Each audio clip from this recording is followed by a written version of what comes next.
Queridos, nós então estamos vivendo aí o domingo de Páscoa, né? E antes da gente entrar no texto, eu gostaria de falar um pouco a respeito da Páscoa, né? A Páscoa ela foi instituída lá no Êxodo. Se você olhar Êxodo capítulo 12, você vê que Deus está preparando o seu povo para sair do Egito, para libertar o povo de Israel da escravidão. E então eles estão sendo preparados para ir para a terra prometida, para ser libertos, ok? E Deus então institui uma festa que é a Páscoa, né? Para que eles celebrassem. E tem orientações ali que a Páscoa deveria ser celebrada todos os anos, de geração em geração, para que eles se lembrassem daquilo que o Senhor fez na vida deles. Nos dias de Jesus, essa Páscoa era celebrada ali pelos judeus ainda, né? E eles celebravam comendo o cordeiro pascal, tá? E os judeus ali, eles se deslocavam para Jerusalém para celebrar a festa da Páscoa e logo em seguida a festa dos pães asmos ou dos pães sem fermento, enfim, que começava na noite do domingo de Páscoa. Ok? Agora eu queria só relembrar e ressaltar algumas orientações que Deus dava para o seu povo para celebrar a Páscoa. O nosso Deus, que é um Deus de ordem, um Deus organizado, ele deixa instruções para o seu povo de como proceder de modo agradável a ele, né? Então lá em Êxodo 12, não é a mensagem de hoje, mas você pode depois dar uma olhada com calma em casa, em família, se você quiser. Você tem ali as instruções, Êxodo capítulo 12. Havia necessidade de separar um cordeiro para cada família. E se a família fosse pequena demais para aquele cordeiro, ela poderia convidar uma outra família para celebrar a Páscoa. Esse cordeiro ele deveria ser imolado ao entardecer, tá? E ele deveria ser assado no fogo e ser comido com pães sem fermento e também com ervas amargas, ok? O povo de Israel também tinha que preparar suas casas para essa festa, que depois vinha a festa dos pães asmos, né, que eles deveriam limpar todo o fermento que tinha na casa deles. E depois não comer pão levedado ou fermentado, né, do primeiro até o sétimo dia, e se alguém fizesse isso, corria o risco de ser eliminado de Israel. Então a celebração era para ser um memorial que ia passando de geração em geração, e hoje então nós ainda celebramos a Páscoa que o Senhor instituiu. Mas assim como a Páscoa judaica ela relembrava e celebra a libertação da escravidão do Egito, nós em Cristo Jesus, nós celebramos a Páscoa como Jesus, que é o nosso Cordeiro Pascal, que foi imolado, que foi sacrificado para que nós fôssemos libertos, mas libertos do quê? Da escravidão do pecado, né? Então nós não somos mais escravos do pecado por causa do sacrifício de Jesus. E a Páscoa, nós celebramos isso. Jesus cumpriu todos os pré-requisitos de Deus ali, todos os requisitos, porque a oferta da Páscoa deveria ser perfeita. E nós sabemos que o nosso Jesus viveu uma vida perfeita aqui. O cordeiro precisava ser morto e o sangue precisava ser aplicado. Então o Senhor Jesus morreu, foi crucificado, verteu seu sangue ali na cruz do Calvário em nosso favor. E é isso que nós estamos celebrando. Agora, uma coisa importante para nós já pensarmos ao longo do texto, da mensagem, é o pão sem fermento ou o pão asmo. Tá? A festa do pão sem fermento, ela iniciava na noite do domingo e durava 7 dias. Tá? E o fermento, ele tinha que ser retirado das casas por uma questão de que Deus ali colocou, porque o fermento simbolizava o mal e a corrupção. O fermento que traz toda a influência na massa, faz ela crescer, muda as características da massa, ali era entendido como o mal e a corrupção. Por isso o povo de Israel precisava eliminar o fermento das suas casas. Tá? Então, quando nós formos ler agora, e eu peço que você vá para o texto, se você tiver ele à mão aí, de 1 aos Coríntios, capítulo 5, versículo 6. Tá? 1 aos Coríntios, capítulo 5, versículo 6, é o texto que nós vamos refletir nessa manhã, em que nós vamos pensar a respeito de um viver consciente e responsável em Cristo Jesus. A nossa vida, o nosso modo de vida, consciente da nossa responsabilidade, consciente da nossa posição em Cristo Jesus, e então que deve se desenvolver na responsabilidade de representarmos o nosso Senhor Jesus, o caráter de Cristo aqui na terra. 1 Coríntios capítulo 5, versículo 6. E acompanhe comigo a leitura, por favor. Não é boa a vossa jactância. Não sabeis que um pouco de fermento leveda toda a massa? Lançai fora o fermento, para que sejais nova massa, como sois, de fato, sem fermento. Pois também Cristo, nosso Cordeiro Pascal, foi imolado. Por isso, celebremos a festa, não com o velho fermento, nem com o fermento da maldade e da malícia, e sim com os asmos da sinceridade e da verdade. Já em carta vos escrevi que não vos associasseis com os impuros. Refiro-me com isso não propriamente aos impuros deste mundo, ou aos avarentos, ou roubadores, ou idólatras, pois neste caso teríeis de sair do mundo. Mas agora vos escrevo que não vos associeis com alguém que, dizendo-se irmão, for impuro, ou avarento, ou idólatra, ou maldizente, ou beberrão, ou roubador. Com esse tal, nem ainda comais.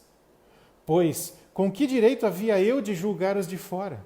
Não julgai vós os de dentro? Ora, os de fora, porém, Deus os julgará. Expulsem, pois, dentre vós o malfeitor. Os versículos que antecedem essa passagem que nós lemos agora, 1 Coríntios capítulo 5, dos versículos 1 a 5, trazem um triste relato de um homem que mantinha a relação sexual com a mulher do seu pai, que provavelmente não era sua mãe, ok? Mas era uma coisa que, pela maneira que Paulo descreve, era recorrente na igreja, naquela igreja de Corinto. Então esse homem e essa mulher que viviam aí uma vida de imoralidade sexual, e a igreja observava tudo isso e não tomava nenhuma atitude com relação a esse homem, a esse rapaz e essa mulher.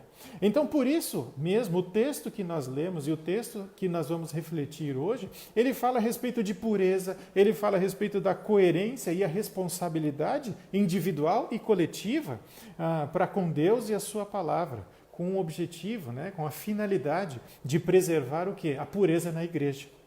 Ok? Lá em 1 Coríntios capítulo 3 ainda, Paulo já mencionou no versículo 16 que o cristão é santuário de Deus. Então, portanto, ele precisa ter essa consciência e ter a responsabilidade de viver como alguém que é santuário de Deus, alguém que é habitado pelo Espírito Santo.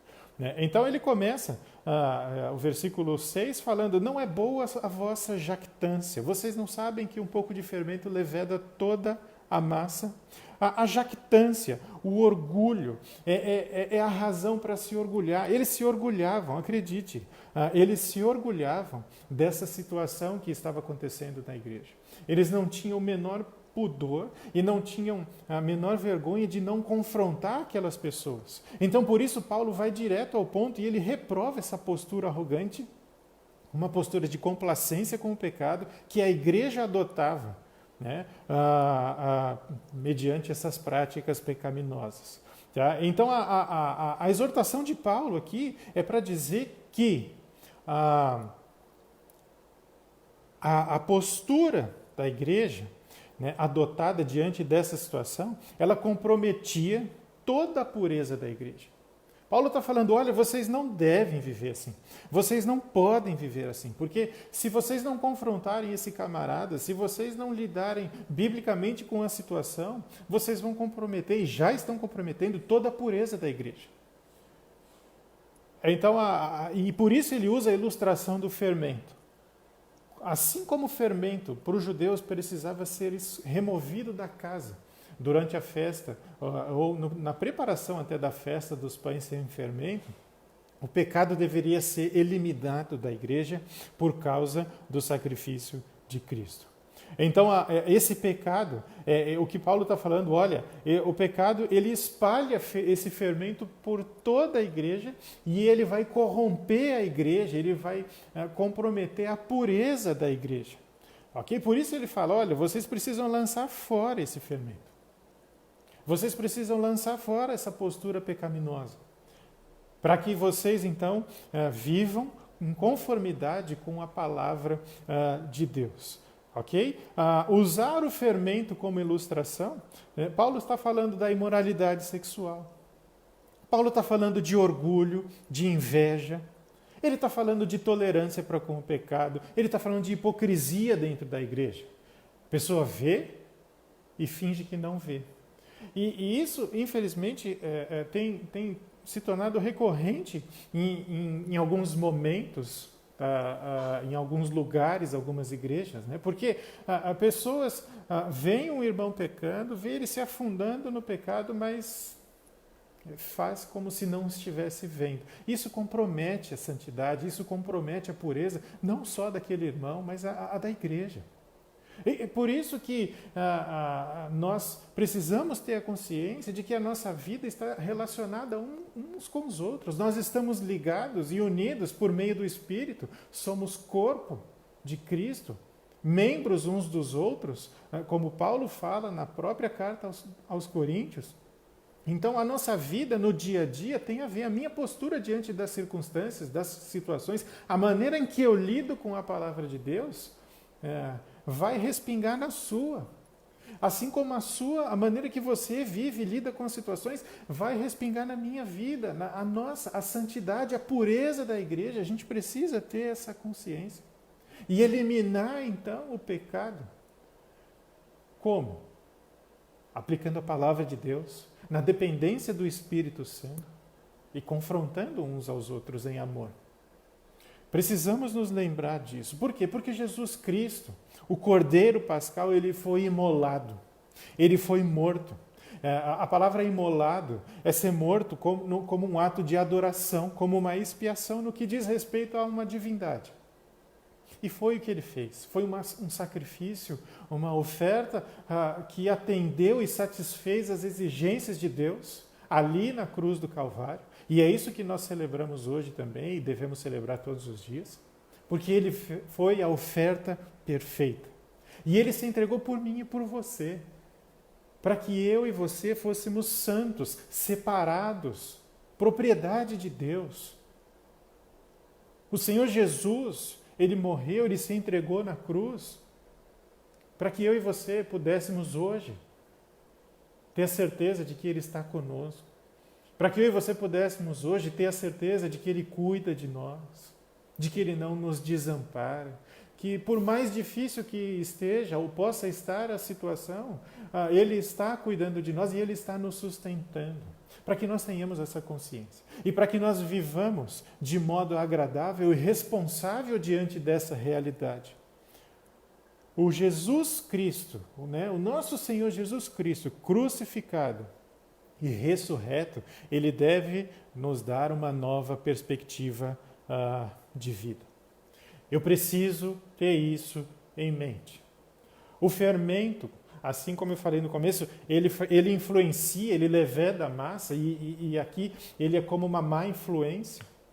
E muitas vezes nós temos a má influência da incredulidade, do mundanismo. Ideias pagãs que vivem ecoando nos nossos ouvidos e nós precisamos trabalhar forte, intensamente, em oração e em leitura da Bíblia para remover isso da nossa mente, porque eles querem encontrar morada no nosso coração e nós precisamos lutar contra isso. Porque o nosso Senhor Jesus, o Senhor Jesus Cristo, morto e ressurreto, precisa mudar a nossa perspectiva de vida. Não à toa Paulo fala em Romanos 12 que precisa haver uma renovação da nossa mente. E isso deve ser constante, deve ser uma rotina na nossa vida. Então eu preciso remover esse velho fermento, eu preciso remover todas as ideias pagãs que possam ou que tentam entrar na minha mente e encontrar morada no meu coração. Ok? Em Jesus Cristo eu preciso me lembrar, e você também, não somos mais escravos do pecado. Nós não precisamos mais servir ao pecado, aos nossos desejos e intenções maldosas e pecaminosas. Nós nem precisamos, porque nós temos Cristo. Quer ver uma coisa? Por causa de Cristo Jesus, eu e você não precisamos viver ansiosos por aí. Porque eu posso confiar no meu Senhor Jesus Cristo, de que Ele é soberano e poderoso o suficiente para lidar com a situação que eu não consigo resolver, e por isso eu não preciso ficar ansioso. Por isso eu posso lançar sobre Ele toda a minha ansiedade. Por quê? Porque Ele tem cuidado de mim. Então, essa influência que o Evangelho deve causar na minha mente e no meu modo de vida. Abandonar a prática pecaminosa, como eu falei, por exemplo, da ansiedade, existem tantas outras coisas, a mentira e tantas outras situações. Eu posso lidar com essas coisas em Cristo Jesus. Em Cristo Jesus eu posso confiar, porque eu estou liberto disso. Nós fomos libertos da culpa, do pecado, do peso da culpa, porque nós recebemos a vida eterna em Cristo Jesus. Mas eu fiz muita coisa errada. Eu também. E eu preciso ter a convicção e a consciência de que em Cristo Jesus todos os meus pecados foram perdoados. Eu não preciso viver com essa culpa. E sim, com alegria e uma predisposição de adorar o meu Senhor Jesus e ser grato a Ele por quem Ele é e o sacrifício dele na cruz do Calvário por mim. Celebrar a festa com os asmos da sinceridade, como Paulo escreveu aí, da sinceridade e da verdade, é viver uma vida que é marcada pela coerência da palavra de Deus e pela dependência do nosso Senhor, no nosso Senhor Jesus Cristo. À medida em que eu me revisto da palavra de Deus, Pastor Domingos já falou nos últimos 2 domingos em Colossenses a respeito de se revestir do caráter de Deus. Eu busco uma vida em coerência com isso, na coerência da palavra de Deus e dependência do Senhor, porque pelas minhas forças eu sou incapaz de ser manso, de ser paciente. Isso só vem por meio de Jesus Cristo, pela ação do Espírito, a palavra agindo em mim e a ação do Espírito na minha vida. Então eu vou celebrar a festa com os asmos de sinceridade e da verdade à medida em que eu pratico isso dia após dia. Então eu vivo uma vida agradável ao Senhor. E aí então eu sou santo, separado por e para Deus, para uma vida agradável a Ele. Agora, separado é diferente de ser isolado, ok?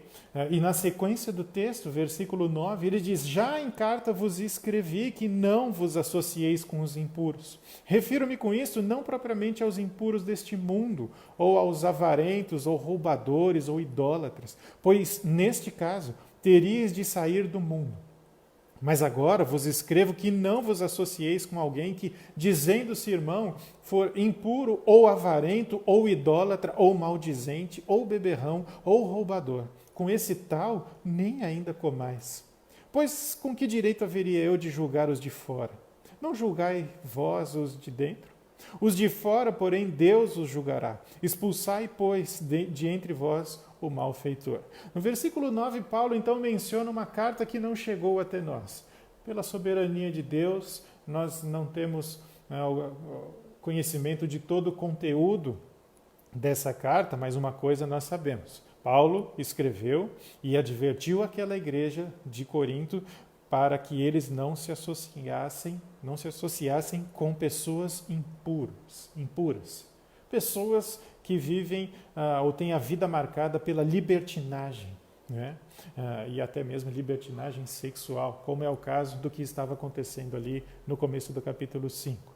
Tá? Agora, de acordo com o versículo 10, onde ele fala, olha, eu não me refiro propriamente aos impuros deste mundo, Paulo não está falando de incrédulos, porque senão nós viveríamos em isolamento, não é verdade? Você se relaciona com incrédulos no seu trabalho, na sua escola, na sua faculdade, muitas vezes na sua família. Você se relaciona com incrédulos. Então, o ponto aqui não é um isolamento, por caso contrário, nós precisaríamos viver numa bolha, não é verdade? Mas o ponto é não se deixe influenciar por essas pessoas. Ele já falou do fermento. E aqui ele está falando, vocês não podem se deixar influenciar por essas questões aqui. Nós somos chamados para ser sal e luz neste mundo, não é verdade? Tanto que, se você olhar a missão e visão da nova aliança, uma das questões ali é reconciliar e aperfeiçoar vidas em Cristo Jesus. Mas ele está se referindo aqui, no versículo 11, à pessoa que se diz cristã, mas vive como incrédulo. Ela é cristã no seu discurso, mas a prática, ela é pagã. Uma pessoa que tem a vida marcada pela mentira, imoralidade sexual, desonestidade, fofoca, preguiça, enfim. Mas ela se diz cristã. No seu discurso é uma beleza. Agora, de segunda a sexta é uma tristeza. Porque não vive aquilo que diz que crê. Ela se diz cristã. Ela não é necessariamente. Essa pessoa, Paulo está falando, olha, ele está no meio de vocês, ele está enganando vocês, ele não está vivendo uma vida na coerência da palavra de Deus. Ele não está sendo coerente com aquilo que ele diz crer. E pessoas que muitas vezes você conversa e você fala, meu irmão, minha irmã, você entende a importância do sacrifício de Jesus por você? Eu entendo. Mas então você não entende que essa sua prática está errada? Não, porque eu creio assim. Mas e aí? Né? Ou então, mas eu não é bem isso. Né? Nós precisamos identificar pessoas assim, confrontar pessoas com o objetivo de que elas se arrependam e sejam reconciliadas com Cristo. A nossa missão é reconciliar e aperfeiçoar vidas em Cristo Jesus. Então, Paulo está falando, olha, enquanto essa pessoa está sendo obstinada no seu pecado, ela não quer de jeito nenhum reconhecer que ela está errada, ela não quer de jeito nenhum reconhecer que está agindo em desconformidade com a palavra de Deus. Esse aí vocês têm que tirar do meio de vocês. A pessoa foi confrontada, já foi avisada e ela insiste nessa postura, ela precisa sair do meio de vocês. Tanto que Paulo fala, olha, nem sequer comais com eles, com essa pessoa. E você sabe que sempre que você vê essa questão de fazer uma refeição juntos, né, na Bíblia, isso indica um estreito laço de comunhão, de relacionamento, de confiança mútua. E Paulo está falando, olha, melhor se afastar. Então, ao invés de ser complacente com o pecado, aquela igreja deveria tratar o pecado, deveria tratar aquela pessoa. E se ele não se arrepende, olha, trata ele aí como alguém que não reconhece o Senhor Jesus. E no versículo 12, ele diz, pois com que direito havia eu de julgar os de fora? Não julgai vós os de dentro, os de fora, porém, Deus julgará. Como que você julga alguém? Pelos padrões bíblicos. Deus nos dá o padrão para julgarmos os atos, os fatos, as atitudes de alguém. E o padrão é a Bíblia. Eu não vou julgar segundo a minha consciência, aquilo eu acho que, na minha opinião, não, a minha opinião não conta nada. É a que menos importa, o que vale é a palavra de Deus, é o que Deus diz na sua palavra. Então, esses são os padrões para um julgamento. E tratar a questão com seriedade. Aquela igreja de Corinto deveria tratar com seriedade os pecados que aconteciam lá dentro. Julgar é muito mais do que criticar. É você avaliar com critério o padrão bíblico e mostrar para a pessoa que ela está fora daquele padrão bíblico. E por que isso é necessário na igreja? Justamente para manter ou para preservar a pureza dentro do corpo de Cristo. para preservar e para manter a santidade ali dentro do corpo de Cristo. Ah, mas não vai pecar? Vai pecar, mas precisa se arrepender. Ninguém está dizendo que não vai haver erros, que não vai haver pecados. O problema é insistir na prática dele.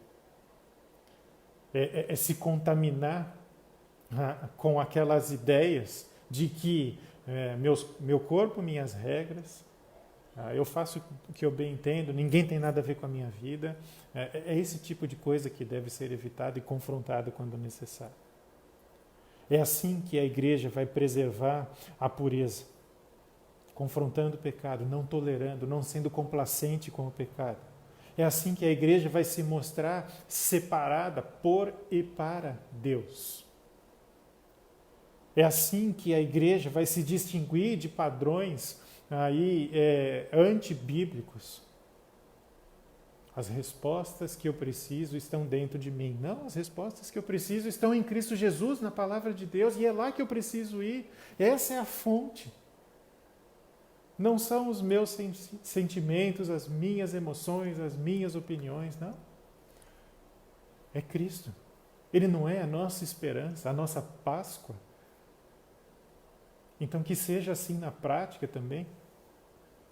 Porque é assim que nós vamos glorificar a Deus. É dessa forma que nós vivemos uma vida agradável e responsável diante de Deus. E Warren Wiersbe escreveu num dos seus comentários a respeito desse texto, dizendo que a disciplina da igreja, ela não consiste em um grupo de policiais piedosos à caça de um transgressor. Antes, ela é constituída de um grupo de irmãos e irmãs profundamente entristecidos, desejosos de restaurar um membro caído da igreja. Ninguém está aqui à caça de transgressores. Mas qual é o seu sentimento quando você vê um irmão, uma irmã sua caindo em pecado? E como você lida com essa situação? O pastor Domingos, a semana que vem, vai falar disso em Gálatas capítulo 6. Mas isso deve causar em mim e em você um constrangimento, uma tristeza e o desejo de restaurar aquela pessoa. E a disciplina bíblica, ela tem justamente esse papel. Restaurar pessoas, manter e preservar a pureza na igreja e ensinar aqueles que estão participando, no sentido de que não estão envolvidos diretamente no caso, mas que estão assistindo tudo aquilo. A disciplina bíblica, ela tem como propósito restaurar o indivíduo, sempre. Agora, a decisão é da pessoa. Como ela vai reagir a isso? Mas quanto a mim e a você, que sejamos coerentes com os padrões bíblicos e não complacentes com o pecado.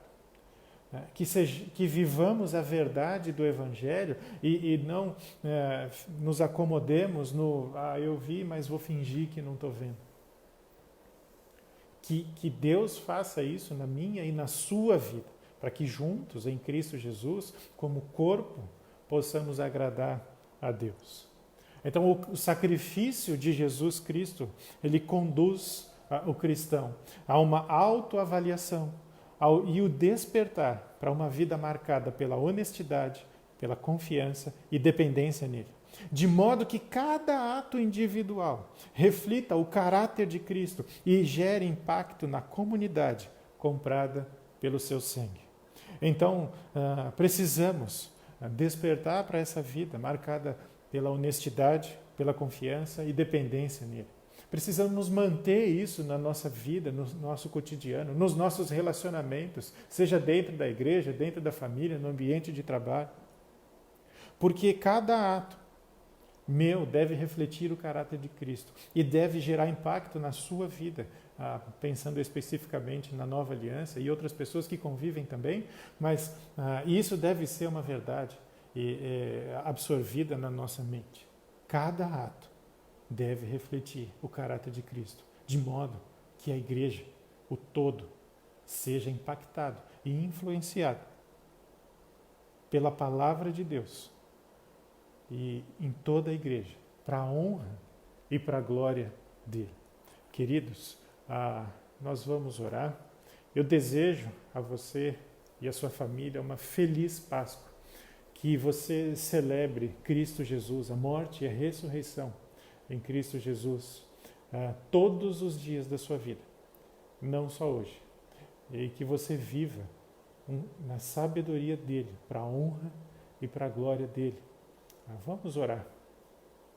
Senhor, muito obrigado, porque o Senhor nos ensina a nossa responsabilidade, a nossa maneira de viver no dia a dia, de modo que seja agradável ao Senhor, que cause impacto numa sociedade, no corpo, na igreja local, enfim.